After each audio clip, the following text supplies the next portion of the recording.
Good day mga Karsop, good day mga kabigman. Hello mga Karsop, hello po sa ating mga subscribers sa ating 10 different pages. Hello po sa total of 1 million subscriber ng Bigman Hobby Shop. Sabayan po tayong napapanood ngayon sa aming 10 different pages at sa aming YouTube channel. Okay mga Karsop, magkakasama na naman po tayo sa isang hapon ng review and unbox ng mga unit na request ng ating mga Karsop from different province, from different part of our country, no? Different part ng country natin na magre-review tayo ngayon and unbox. Okay? Hello mga Karsop, hello sa inyo. Medyo mabagal ang internet ko. Bakit ganito? Dali, i-reset lang natin to. Okay naman, bakit ganon? Parang mabagal. Mabagal? Meron?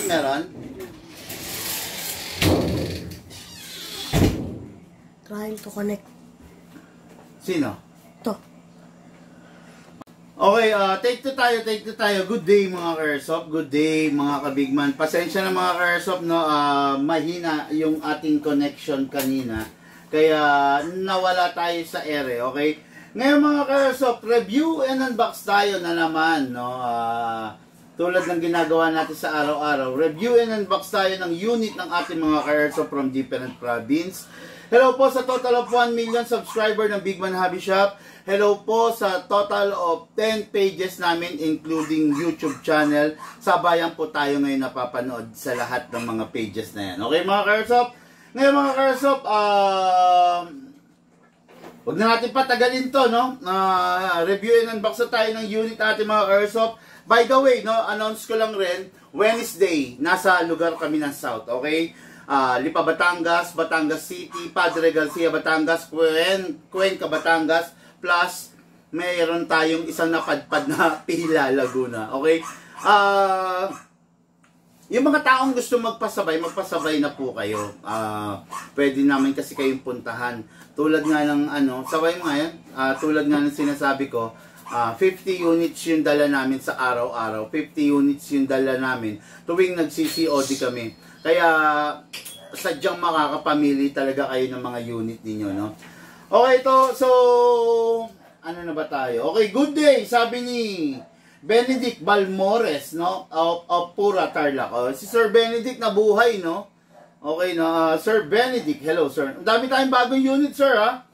Okay, share done, sabi ni Alian Villaris, okay? Patingin naman ng limcat pink nyo, boss. Check nyo po sa mga post namin, no? Check nyo po sa mga post, vlog po ito, no? Vlog, yung mga request, hindi natin kayang i-grant kasi vlog to, nitong mga unit na to. Wag naman natin tapalan. Kumbaga, ganito, no? Pag ang topic multiplication, wag tayong magdi-discuss ng regarding sa biology, okay? Pag ang topic ng teacher ninyo is science, huwag kayo magtatanong regarding sa addition and subtraction. Okay? Pag ang topic ng teacher na nasa harapan ninyo, ng teacher nyo, is history, huwag kayo magtatanong ng tungkol sa other subject. Ano po yun? Senyales ng pagbibigay respeto. Okay? Ang respeto kasi hindi mo kailangan ng napakataas na pinag-aralan para matuto kang rumispeto ron sa nagsasalita sa iyong harapan. Okay? Ito simple lang, no? Pag ang topic is mathematics, huwag kang magtatanong sa teacher mo regarding science. Okay? So, sana malinaw sana malinaw. Emil Jan Cadjo Garcia. Sigurado naman hindi ka na bata. Sigurado naman naiintindihan mo yung sinasabi ko. Okay? Okay, ito pa, isa pa, Joey De Leon, no? Joey De Leon, hindi po ito yung tamang venue para mag-inquire. Mag-message po kayo, no? Mag-message po kayo para po ma-send sa inyo yung buong detalye, okay? May mura ba kayong Glock? Yes, marami tayong murang Glock. Wala tayong murang Glock pala, sorry. Wala tayong murang Glock kasi yung mga murang Glock, yun yung mga gawang Lunes, Sirang Martes, yun yung mga cheap quality. Kaya naging mura kasi walang quality. Okay? Wala tayo nun, no? More on quality unit. mga competition grade na unit tulad ng nasa inyong harapan ngayon. Okay? So, wala tayong mura na Glock, wala tayong mumurahing Glock. Yung Glock na meron tayo is yung mga high-end na klase ng Glock. Okay? So, asa na ba tayo? Napakalupit itong unit na to, mga ka-airsoft. 5 piraso to dumating. 5 piraso lang na na paghahati-hatian. Yung isa nakuha na kaninang umaga. Ito kuha ngayon din, no? Okay, unit ng ating ka-airsoft, Rowan Ventura. Okay. Batang Ligaw City Albay. Grabe, Batang Ligaw. Naligaw siguro to. Okay, no? Yung unit niya is the SRC Babayaga. Lupit. SRC Babayaga. What is good and special about, hindi yata hindi yata full steel. Oh, hindi nga. Okay. What is special and good about this SRC Babayaga? Ang SRC, tandaan nyo mga ka-airsoft, capable sila ng 12 kg, 14 kg, and CO2. Okay, yan ang katangian na meron ng SRC 2011. Kahit naman yung Glock ng SRC, kahapon ko lang rin nalaman, capable pala of Wait lang. Try to connect pa rin. Airsoft, na pasensya na kayo. Ewan ko kung ano nagiging problema sa internet namin, no? Pero napakabagal ng internet ngayon dito sa amin. Good news, big man, na lalaro ko na yung mga baril na binili ko hanggang ngayon. Okay, walang problema sa unit. O yan, si Sir Benedict Balmore, no? Balmores. Ano na to? Taon na to, no? Magto 2 years na naming client to. Bumili ng mga unit. I think parang 3 pistol, 1 rifle, di ba? Desert Eagle, yung una, tapos may kasabay pa, tapos, yun, ngayon pa lang yata siya naglalaro, no? Nalalaro niya, wala raw problema. Kasi naman, Sir Benedict, quality naman po kasi talaga yung unit natin, di ba? Quality naman talaga. Compare mo dun sa mga ibang nagbebenta, poor quality, sa atin talagang masasabi natin na quality. 4 pala na pistol. Okay, 4 na pistol, grabe to, no? Yan. Ano pong brand? Anong brand daw ng GBB rifle masasuggest nyo, sir, na good quality? Okay.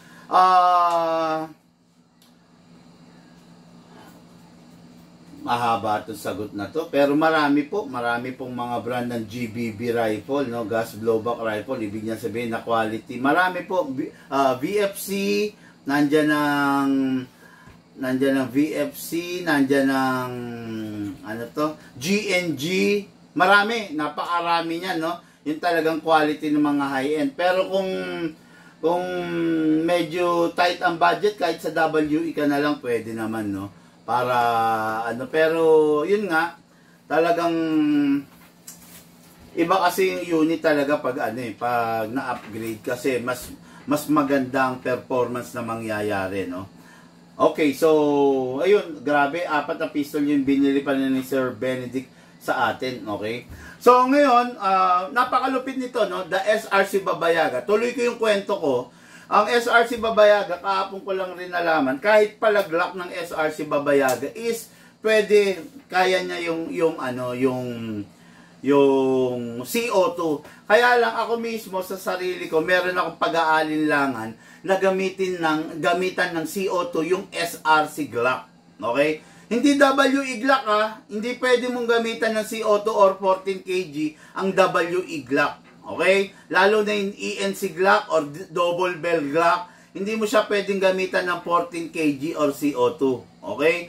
Ngayon, ang dinidiscuss ko is high-end unit, SRC Glock, no? Ayun. Yun ang dinidiscuss ko. So, high-end unit yun, no? So, kung sa high-end unit, medyo nag-aalangan ako na i-14 kg siya or i-CO2, kahit sinasabi ng manufacturer, no? Nang gumawa rito, ng maker, lalo na yung mga lower brand ng Glock, I don't suggest na i-14 nyo or i-CO2 nyo. Okay? Kasi syempre, kahit ano sabihin natin, hard polymer pa rin siya eh. Hindi talaga siya full metal. Pag hard polymer posibleng, 'di ba? Marami pwede mangyari. Kaya iwasan ninyo, no? Iwasan ninyong gumamit ng mga hindi talaga nire-recommenda, no? Nire-recommenda na mga gas regarding sa airsoft natin, no? Pero itong nasa harapan natin, Babayaga to, no? SRC Babayaga John Wick Combat Master. Okay? What is good and special about this unit? Number 1, simulan na natin, kasa natin. Okay? Converted na siya into fixed outer barrel. Ayan, no? Wala nang galaw, wala nang likot yung barrel niya. Okay? Naka-half-up rubber na rin siya, mga ka-airsoft. Naka-hammer protection pad na rin siya. Yan ang mga upgrade na ginawa natin sa kanya. Okay? Hindi nga lang siya naka-anti-freeze nozzle. Mapapansin nyo, ordinary nozzle pa rin siya, pero okay na. Kasi pag in-anti-freeze nozzle natin siya, ang tendency mas tataas yung price. So, pag the more na loaded ng upgrade, ang tendency, baka hindi na maabot ng iba yung price. Talagang bibigat na. What is good and special about this? CNC yung fixed outer barrel niya. Napakalupit, okay? Makikita nyo, meron pa siyang magwell na nandyan sa baba. Parang magwell din siya ng Elite MK3, no? Yung shape niya, yung grip niya, napakasarap. Combat Master na Combat Master, napakasarap, no? Ngayon, meron isang kakaiba rito yung magazine niya. Kung makikita nyo, medyo extended ang datingan ng magazine niya. Ayan, no? Uy! Ayan. Medyo nakalawet. Compare mo sa ibang Combat Master na hindi naman ganyan yung lawet. So, ibig sabihin, mas mahaba, mas madami ng konti yung bibis na malalaman. Yun ang aalamin natin kung ilan yung sagad at saka ilan yung recommended rounds lang natin na ilalagay dyan sa magazine. Okay? Kahit ako hindi ko pa alam eh. Kaya magkakaalaman mamaya. Okay? Ito yung unit natin kay Airsoft Rowan Ventura. At saka next natin, Ken Alonto of Fatima, Ubay, Bohol. Okay. Ito yung unit niya is the M4A1 carbine na M-Lock. Napakaganda, napakasarap. I-discuss ko na to dati kung ano yung bakit ko nagugustuhan tong unit na to. Ano yung meron to, bakit ko nagugustuhan? Unang-una mga ka-airsoft, kaya ako nagugustuhan to, sinasabi ko na, no, it is because M-Lock siya. Tignan nyo, kayang-kayang akapin ng daliri ko yung mismong handguard niya. Kayang-kaya, ayan, no? Unlike dun sa mga ibang M4 na hindi ko kayang pigain ng gusto yan. Ayan, no? Tignan nyo, nagpapang-abot yung mga daliri ko. O, di ba? Sa mga ibang M4, hindi ganyan, no? So, feel ko, napakasarap, napakaganda niyang gamitin. Okay? Yan yung unit natin kay Airsoft, Ken Alonto of Fatima, Ubay, Bohol. Okay, dalawang unit ang ire-review and unbox natin ngayong araw na to. Redimer de los Santos, hello po, sabi niya, no? Hello sa'yo, sir. Hello, good day and good afternoon. Okay. Ngayon, mga Airsoft, ano ba, i-discuss ko pa ba to or dire-diretso ko na? Dire-diretso na muna natin, no? Ito, yung John Wick Combat Master ni SRC Babayaga. Okay? Ito, kung makikita ninyo, ayan, no? Naka-gold. Gold outer barrel. Bukod doon, naka-fix outer barrel. Okay. Merong nagtatanong, Big Man, ano ba ang diferensya kung hindi naka-fix outer barrel? Yan. Normal na tanong yan, no? Kasi kailangan kong laging sabihin ito eh. Malamang nasabi ko na to nung mga nakaraang araw. Pero dahil patuloy na nag-go-grow yung page natin, patuloy na merong mga bagong mga ka-airsoft na jumo-join sa page natin, nakakatuklas ng page natin, pumapasok sa mundo ng airsoft, kailangan paulit-ulit ko rin sabihin sa inyo, paulit-ulit ko rin i-discuss itong mga bagay na to. Okay? Kuha tayo ng hindi naka-fix outer barrel. Okay, this is a 2011. This is a 2011. Magkaiba nga lang itsura pero halos the same lang rin. Okay? Ang hindi naka-fix barrel kasi, mga ka-airsoft, ito ganyan. Ayan, no? Yan, kumakalog. Okay ha? Again ha, kumakalog front and back. Okay? Hindi ko siya kinakalog ng up and down. Tulad ng ginagawa ng iba and left and right. Okay? Yung putok ng barrel, forward and reverse lang. Kaya yun ang pinipigilan natin. Ayan, forward and reverse. Kaya ganyan ako magkalog eh. Hindi naman ako ganun magkalog eh, di ba? Hindi naman up and down or left and right. Kung nakikita nyo, nagkakalog ako, forward and reverse. Yun yung fixed outer barrel. Okay? Yan. Nagiging sobrang talino lang kasi nung ibang ka-airsoft natin eh, na naghahanap sila ng bagay na wala naman doon sa unit, no? Okay, so, nakita nyo na kumakalog siya front and reverse. Kasi hindi siya naka-fixed barrel. Ano ba yung number one na benefit natin pag naka-fixed outer barrel yung unit? Number one na benefit is syempre accurate. Talagang accurate siya. Talagang achieve mo yung diretsong flow, diretsong laro ng bala. Pangalawa, longer life yung unit mo. 'Di ba? Yung half-up chamber mo, longer life. Kasi syempre hindi na nga tumatama eh. Hindi na siya bumabangga. Okay? Pangatlo, wear and tear ng unit is absent. Ibig sabihin, hindi na ganun gumagasgas yung outer barrel mo sa slide. Kasi naka-fix na siya eh. 'Di ba? Naka-fix na, ibig sabihin, hindi na siya kumakaskas. Mas less na sa pagkasira na ang pwedeng mangyari sa unit mo. Okay? Pangatlo, syempre, since pinifix outer barrel natin, okay na rin na fine tuning and trigger job. Diba? Sa fine tuning, ang nagaganap, pinapatipid natin yung unit, yung consumption ng unit ng gas, pero hindi natin pinapahina yung FPS. Bagkos, ini-improve pa natin yung FPS niya. Mas lumalakas pa. Okay? Fine tuning yun. Sa trigger job naman, inaayos natin yung synchronized movement, yung synchronized response ng number one ng hammer, papunta sa trigger, papunta sa mga sear, papunta sa beaver tail, papunta sa disconnector, sa hammer set niya. Lahat yon, lahat ng laman loob, inaayos natin yung pagkakatono, yung setting, para maging maganda yung response ng barrel. Para yung mga future na pagkasira na pwede nyo ma-encounter, ngayon pa lang, maiayos na natin. Ang tanong, lahat ba meron yan? Hindi. Hindi lahat meron yan. Ang meron lang yan, Big Manabi Shop. Okay? Kaya, dito sa Big Manabi Shop, talagang makakasigurado kayo regarding dun sa unit nyo na talagang matino. Okay. Anong gamit ng anti-freeze nozzle? Bossing, curious lang po. Anti-freeze nozzle is came from the word itself, anti-freeze. Ibig sabihin, pag merong freezing action na nangyayari, merong lumalamig, di ba? Mapapansin ninyo, pag nagfa-fire kayo ng unit ninyo, lumalamig yung magazine, lumalamig yung slide, lumalamig mismo yung unit ninyo. Pag dire-diretso na yung firing nyo.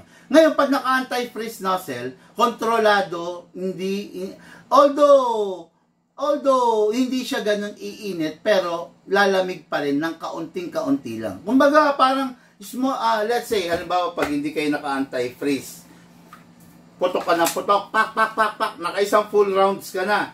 Hawakan mo yung magazine mo, ang lamig sobra. Ibig sabihin, kaya malamig kasi, yung nagbi-build up ng yelo sa loob. 'Di ba? Dapat puro hangin lang, 'di ba? Pero dahil kaya lumalamig, may freezing na nangyayari doon sa loob. Ngayon, mapipigilan 'yon kung naka-anti-freeze nozzle kayo. Okay? Yan. Regarding anti-freeze, saan natin di-discuss yan? Mahaba-habang discussion yan eh. Nagba-vlog kasi tayo, no? Kuya Bigman, tanong ko lang, ngayon ko lang pumasok sa isip ko ulit.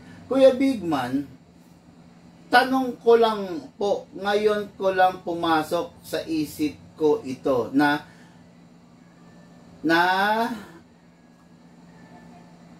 napipix barrel po Glock. Napipix barrel ba ang Glock? Yes, meron tayo nun. Yung sa atin kasi, yung fixed outer barrel natin ng Glock is stainless steel. Wala na talagang pagkabigay, wala nang pagkasira. Meron kasing binebenta ng mga aluminum. Kung aluminum rin lang yung fixed outer barrel, wag na lang. Tandaan nyo ha, kung alloy rin lang yung mga fixed outer barrel, wag na lang. Kasi mabibitak at mabibitak rin yan. Buti pang huwag ka na magpa-fix outer barrel. Kung gagastos ka rin lang, tapos masisira at masisira pa rin, di ba? Pero yung fixed outer barrel na ginagamit ng big man, putya, 10 years na hindi pa masisira yung mismong outer barrel, no? Baka lilipas na tayo sa mundo, hindi pa niya kayang sirain yung outer barrel natin. Kasi yung outer barrel natin, sadyang matibay, sadyang matikas, sadyang malakas. Okay? Kasi made of solid brass, tansong dilaw yung fixed outer barrel natin, or stainless steel. Alam niyo naman kung gaano katibay yung stainless, 'di ba? Yung stainless steel, 'di ba? Pansinin niyo, yung kaldero niyo puro uling na nga, 'di ba? Yung kaldero niyo yupi-yupi na pero buhay pa rin, 'di ba? Dahil stainless steel, di ba? Pero may mga kalderong aluminum ha. Pero what I'm talking is regarding sa stainless steel. Okay? So, let's begin na muna tayo. Dito tayo sa SRC Babayagan ng ating Airsoft na Rowan Ventura. Okay? Kakaiba yung magazine, no? Napansin nyo, napakalaki. Bilangin natin mamaya kung ilang rounds mailalagay dito, no? But for now, spray tayo ng silicone oil, syempre. Number 1 sa nozzle, press the valve, then spray. Okay. After that, dito sa ilalim rin, tawagin mo si ate, SRC Babayagan to, kailan ng video nito. Okay. Then sa baba. Then, next natin, no, sa unit, kasa natin. I-lock, spray natin sa nozzle, spray natin dito sa slide stopper. Okay. Tamaan yan. Okay. Ayan na. Na-sprayan na natin. Release, then rest. Okay. Ngayon, syempre, maglagay na tayo ng bala. Sabi ko nga sa inyo, bilangin natin. Actually, ako hindi ko rin alam. Kasi ito yung ordinary high kappa magazine, no? Ayan, pagpantayin natin. Ayan, ha? Ayan. Ayan. Ayan yung difference, oh. So, 27 rounds sa maximum dito. Tignan natin kung ilan ang maximum na ilalagay nito, no? Hatak pababa, all the way. Dami ha, madami-dami to ha. Punuin natin mga airsoft para masaya.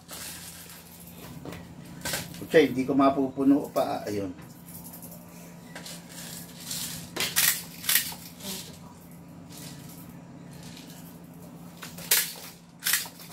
Sagad natin muna.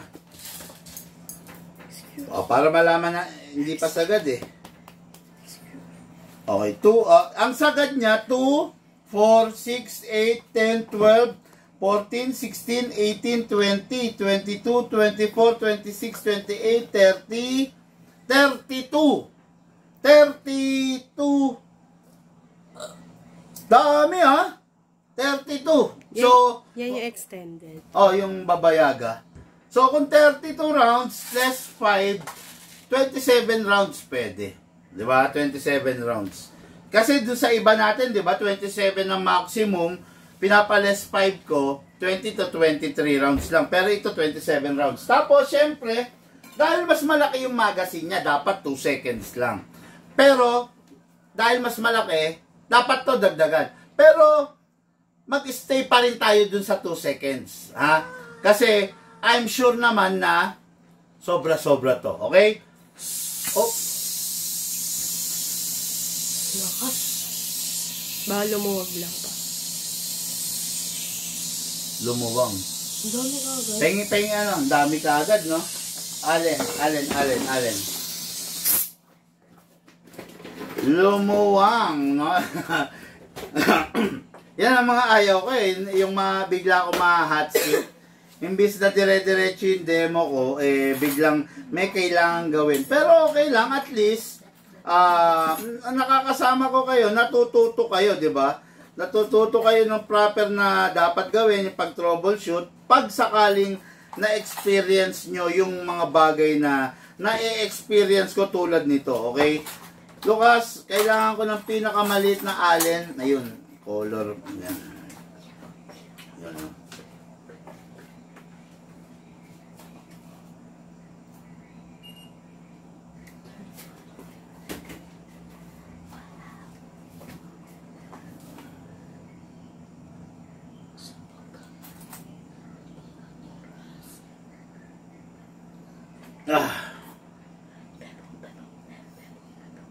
Parang ayaw bumaba.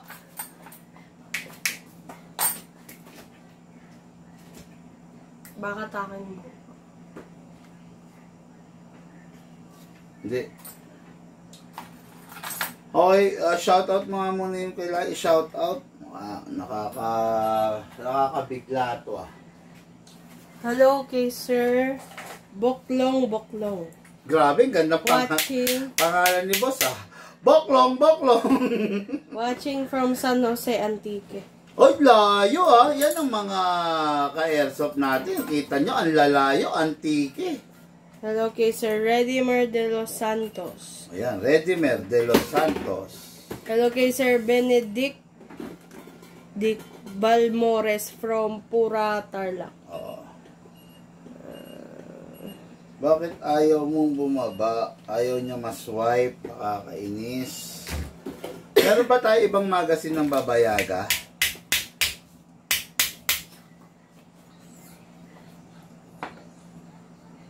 Pay nga akong price, look. Tignan mo nga kung mayroon bang ibang magazine dyan. Wala eh. Pero ang sarap kasing gamitin nito dahil extended. Kaya lang eh, kung ganito naman na ayaw...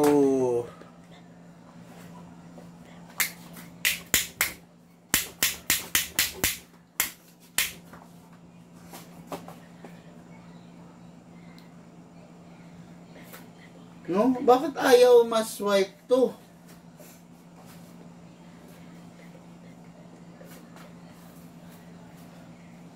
Baka kailangan aalisin kasi ng buo. Wala, ayan na, inalis ko na.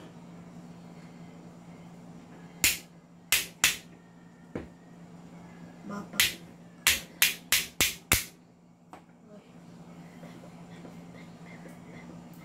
Pen flat screw.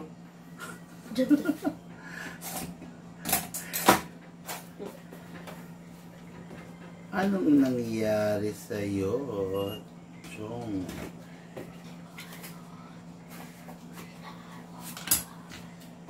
Alisin natin yung bala. Baka...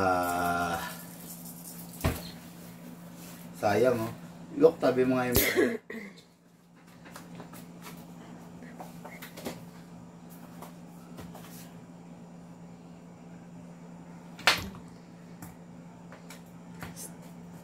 Look.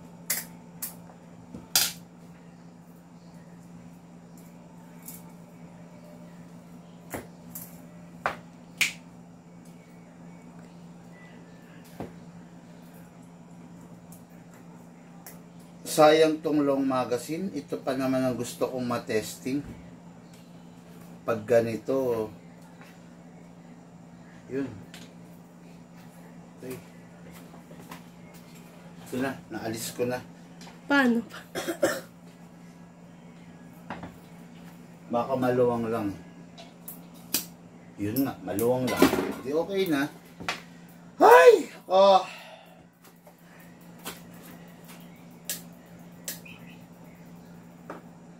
Mama, Miss Allen. Ha? Hindi, ang problema naman, itong spring, pinalabas ko kasi siya rito eh. Baklasin mo na lang muna. Baklasin natin. Mga ka-airsoft, sandali lang. Hello, Sir Menjun Ebora Pacheco. Sige, pabati muna kayo. Bigla ako ano ngayon, troubleshoot on the spot, no? Pagpasensyahan nyo na. Hindi talaga maiiwasan yung mga ganito eh. Katulad nito. First time in the history na, di ba, ang dami ko namang inilalive eh. Biglang merong isang unit na ganito na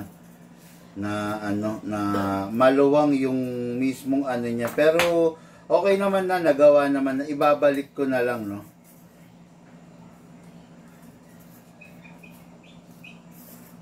Ang lakas talaga ng spring ng SRC. Kaya ang SRC, Naipit ka. ang SRC sa totoo lang nakakatakot pag napabayaan nyo yung spring. Papansin talaga to. Sino? Si Lobiang. Baka si Baron yun. Lobby. Ayan, pasensya na mga Karsop kung tumagal. Ito na, ginagawa ko na, no? Lumuwang lang yung ano natin. Sabi ni Sir Benedict, punta ako dyan, big man, pag naset na yung paglalaroan namin, ano to? Bivouac? Bivouac. Ay, naipit talaga. Naipit? Ay. Yung ilalim, tumalsik. Doon, pakicheck muna, tsaka spring. Ano? Push.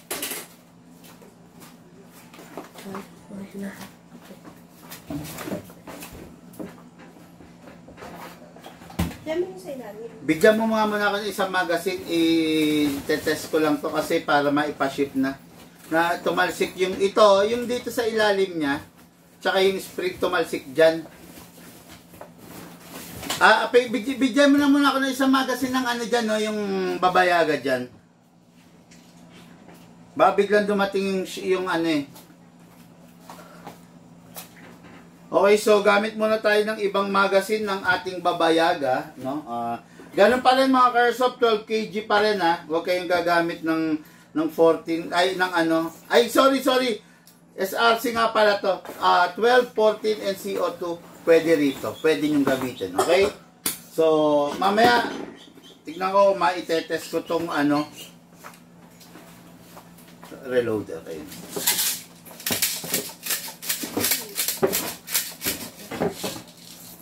Ito yung spring yun. Yung nasa ilalim. Yung nasa ilalim na lang. Black yun.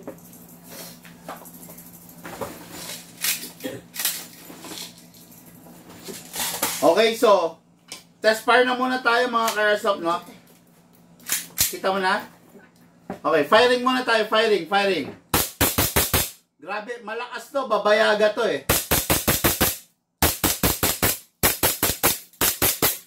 Open bolt, wala nang bala. Next thing to do, release the magazine, then release the slide, then rest the hammer by pressing the trigger. Okay? Mga Karsop, gagawin ko lang to, tapos subukan natin i-try mamaya ulit i-resume yung live. Okay, thank you and have a blessed day to all. Hanapin